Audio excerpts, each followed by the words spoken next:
Hello fellow makeup lovers, how are you guys doing today? We are going to be discussing my January favorites and fails. We're going to be talking about all of the things that I used this month over and over again I was constantly reaching for, and then also some products that I ended up feeling really disappointed by. I normally am pretty strict about not including super brand new products in my favorites videos.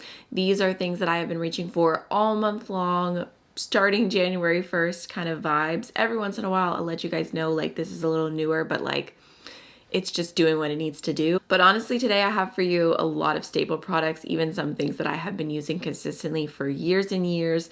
So let's go ahead and just jump on in. So let's start off with all of the makeup goodies first, because I do have some other favorites I want to share with you more towards the end of the video. So first of all, I just feel like I need to mention the Natasha Denona High Glam Concealer. I do have the shade Y1, and for some reason when I purchased this, I thought this was the lightest shade, or I don't know. Actually, you know what? I think that I actually purchased this on Heather Austin's recommendation when we were at a dinner together, and I was like, I don't know, I had like 2 glasses of wine and I was like, this is the shade. And now I realize that there are actually more shades, and I kind of want to grab another one for more of like a brightening tone, even though this does work pretty perfectly for my skin tone. So this concealer, I actually have used a little bit less this month. And the reason being is that I did a Shop My Stash with my Kosas concealers, which I have not used in forever. I've been testing out the new Laura Mercier Real Flawless Concealer. I've been testing out the new Fenty Concealer. And I feel like all along, my heart was just yearning for High Glam. So I did give in. I am wearing it today. I feel like it is just the most beautiful glam with good coverage, but not looking drying underneath the eyes. Like, it's not glowy by any means. Like, when I originally heard High Glam and like hydrating, I was thinking, oh, glowy. I don't feel that it's a glowy concealer. I just feel like it has a really natural finish, but it just blends so beautifully. It just, the way that it sits is beautiful. So even though all the other concealers I've been using this month have been really good, I've just been like, I miss High Glam. I miss her so much. She is that girl. So this is definitely continuing to be a favorite coming into 2024. I did mention this in my 2023 favorites. And then something else that I've had for a long time that I've just continued to like reach back over and over again for is the We Makeup lip gloss in the shade 05. I know like there's no rhyme or reason. We went from concealer to gloss without a warning, but that's fine. This gloss is so beautiful, I'm telling you. I actually did apply it hours ago, and you can still kind of see it on my lips a little bit. We can reapply, but I ate lunch, I've been drinking coffee, and like you can still see like a little remnant of glossiness, but it's so comfy. It's also very reflecting without looking super glittery or anything. I don't know. I feel like I have a decent amount of lip products from We Makeup, but this is the one that I go back to time and time again. I'll go ahead and do a little swatch for you on my hand too, but I don't know. This is just such a good one. I think it does help that it like has a little bit of sheerness to it. It just looks like it blends into my lips, because normally I feel like if I saw this color in store, I wouldn't be gravitating towards it, but actually applying it, it's just wonderful. And then honestly, at this point, would it even be my video if I didn't talk about Finding Ferdinand? I just have to mention 2 of their blushes, and I did purchase these in December, so I've been testing them for a bit, and these are the 2 shades I've been reaching for nonstop. I did actually just post a video on their Après-Ski collection, which is brand spanking new, so definitely make sure you check that out if you're wanting to see all those like really beautiful berry tones. It was another collaboration with Khaki. I won't go on and on, but I'm really loving it, so definitely check that video out. But from their core line, which is what I went ahead and purchased, there's 2 shades that have been standouts for me. I have Skinny Dip here, which is like the most beautiful, soft, pinky. It's not super bright. It's very muted. I just love her so much. Like, just such an effortless, everyday blush for me. That is what I have on today, and I've just been all about it. But if you're wanting something more unique, the blush that I have like fallen in love with head over heels, like Skinny Dip is like a good essential, but this shade is more of like a fun, like this really adds to my collection kind of vibe. That is going to be Frenchie, which to me is the most beautiful purple. Like, I feel like it looks so bright. It looks a little bit scary, a little bit intimidating in the jar, but on the cheeks, it just looks so pretty. again, even, I don't know, swatched out, it looks overwhelming. And when you blend it, it just has like the perfect amount of like pink tones. I do have like a full face swatch video of Finding Ferdinand's blushes if you want to see what it looks like on my cheeks, but that has definitely been another favorite for me.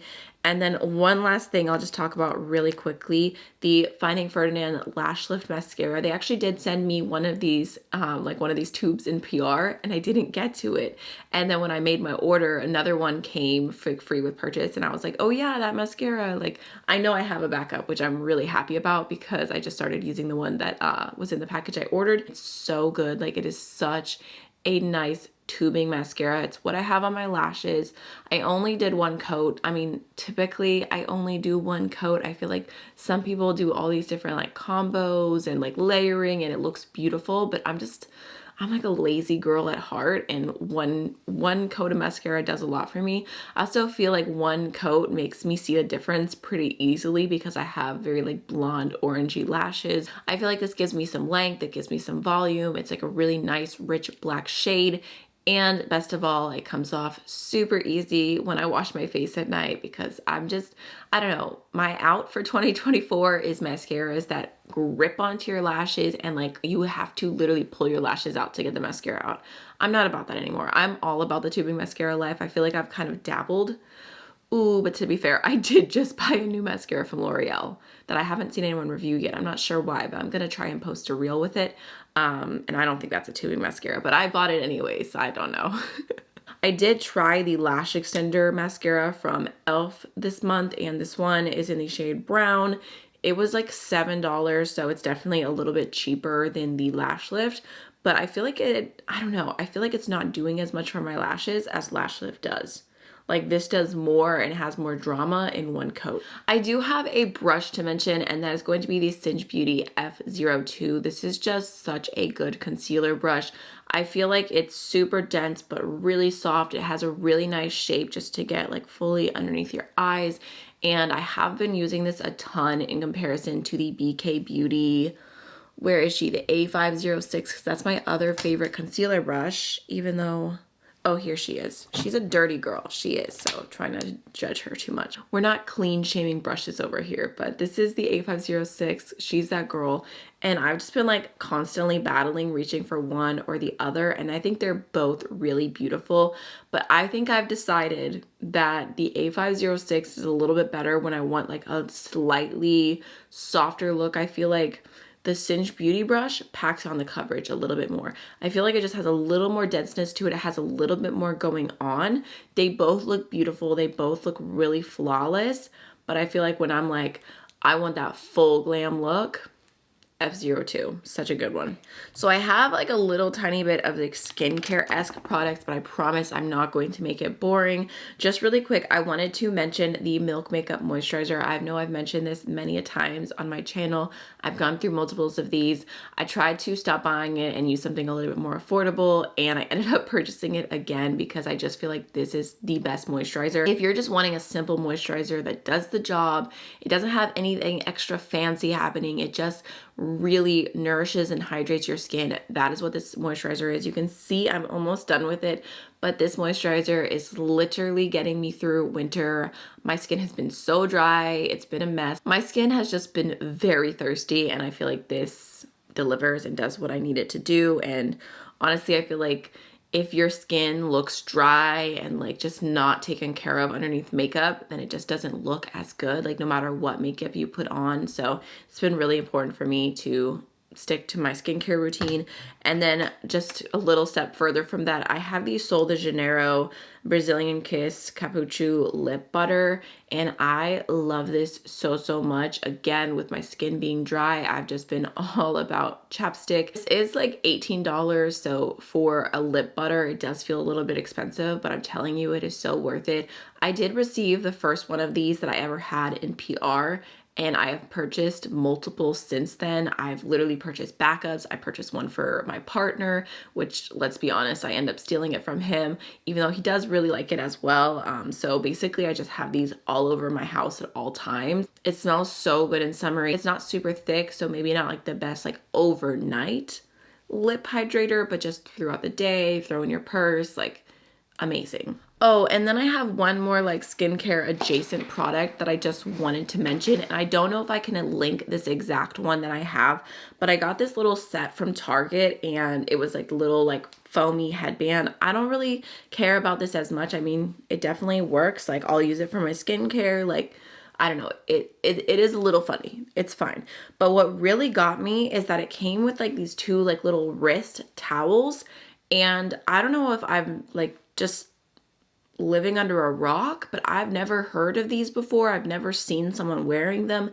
And if you wash your face and you despise the feeling of water trickling down your arms, oh my God, it's literally the worst. Like I will take a shower to wash my face and wash my makeup off instead of just like washing my makeup at the sink just to like not have to feel the like down my arms feeling. So I have been wearing these nonstop. I actually got another like little set of this in blue for Amanda, makeup just for fun, and I don't know if she's enjoying it as much as I am, but I hope that she's been using these because they just like, you just slip them on.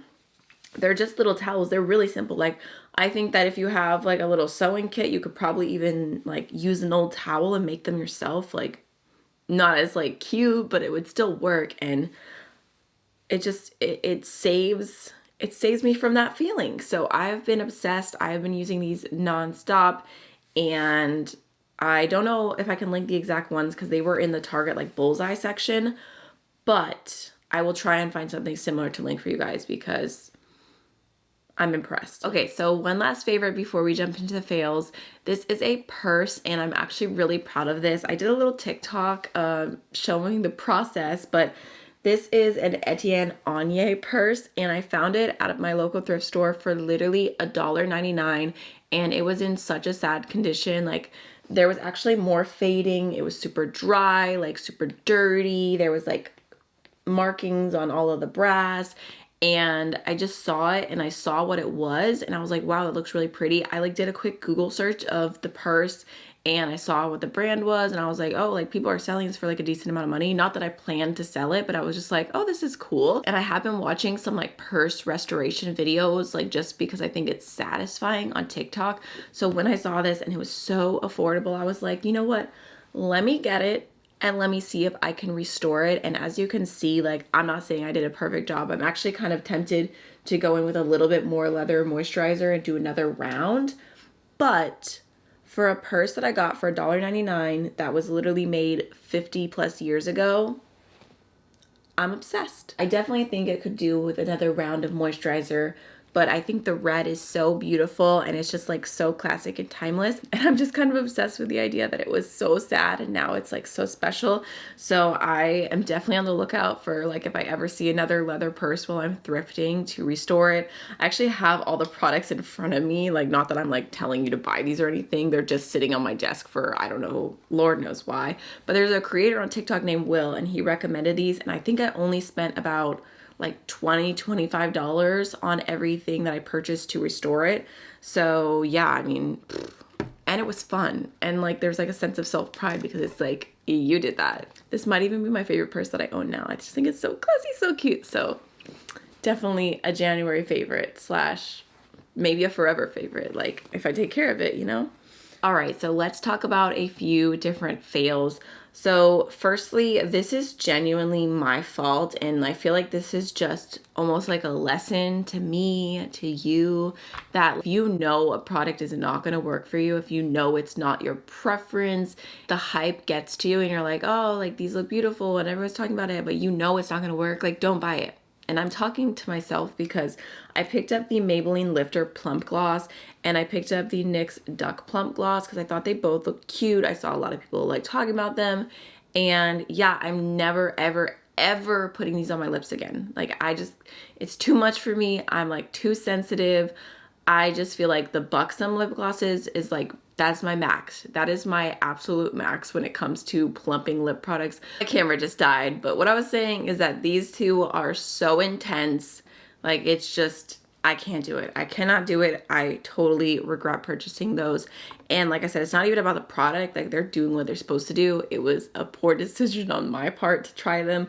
And then I also wanted to mention the Milani Supercharged Brightening Under Eye Tint in the shade 110 Rose. I have been testing this out. I tried it in my first impression and I didn't really love it. I was just kind of like, I feel like it didn't do anything. And then from there, I tried it out a few different ways on my own, and I just feel like I don't understand the point of this product. It's just very, very sheer. So I tried to get it to work for me. Like, this was something that some of y'all recommended to me in the comments, so I'm sorry that it's a fail for me. I'll do a little swatch for you here, because like on first application, like taking it out of the tube, it looks like it could be good. Like, it looks like it could be like a good little peachy moment, but I feel like that was even just like the tiniest amount of product. As soon as you start blending, like, you don't see anything. That's like one of those products where you apply it and then you're like, what was the point? Like, I feel like I wasted my time because nothing is different. And I honestly feel like it, even because of how sheer and like there's nothing really happening with it, that when you mix it with other concealers, I feel like you actually downgrade the coverage because it mixes together and it makes those concealers more sheer. So my under eyes look worse instead of better when I use this. I don't know, I'm not a fan. And lastly, I also have the e.l.f. Halo Glow Liquid Filter, and this is in the shade 0 Fair. So I owned this in the past and it was too dark for me, and then I picked up one of the newer shades. Like, this is the lightest shade that they have when I was making my e.l.f. order. So the color is okay. Like, it works for me. It is a little bit bronzy still. Like, I feel like for being the lightest shade and for expanding their shade range twice, I'm kind of like, you couldn't have gone like just a smidge lighter, like maybe just a little bit. There's a little swatch for you there so you can see, like, it is pretty. Like, it does have a little glow to it. I don't hate the way that it looks right there. Like, I don't hate the shine. On the face, it doesn't do me any favors. I feel like it adds a little bit of texture, and I felt like when I was applying it like all over my face under different foundations, I did not like it. I feel like if you're wanting to use it more as just like blush, or not blush, if you're wanting to use it as highlighter, or you're wanting to mix it in with like your blush just to make it like a little bit more glowy, I think that it'll be okay there, like just kind of in a small area. But for me personally, just all over the face, it was too much. I feel like it's just not like the highest quality finish, and I just feel a little spoiled with my Auric Glow Lust. I have Pyrite right here, which is what I used as bronzer today, but the one that I normally use like all over my face is the OG Morganite. I really need to purchase the new Morganite. I would say that the OG Morganite is like a pretty similar shade to this, just a little bit lighter, a little bit more neutral, but the formula of this is just so much better. Like, it looks so good on the skin. I feel like every foundation that I mix it in with, it looks that much more beautiful. It looks that much more glowy. Whereas the e.l.f. one, when I was mixing and like doing these different combos, I just ended up liking the foundation that I was wearing less. So I know it's maybe not like the most fair comparison because this is like $14, this is like $50. So there is a difference there, but I feel like the Auric, for me personally, is worth it. And they have a mini size now, which I think is like $28. The packaging is not as luxe. You're getting about half the amount of product, but this product goes a really, really long way. So I feel like I would rather like splurge and spend like $28 to get the Auric formula versus like getting this, and I don't know, I don't love the way that it sits on the skin. And I really wanted to like it. Like, I literally bought it twice and it's not happening. All right, y'all, so those are all of my favorites for the month. I really hope you enjoyed this video. I would love to know what you have been loving this month, or if you've had any fails, please feel free to share them with me. I'd love to have a conversation with you down below, and I'll see you in the next one. Bye.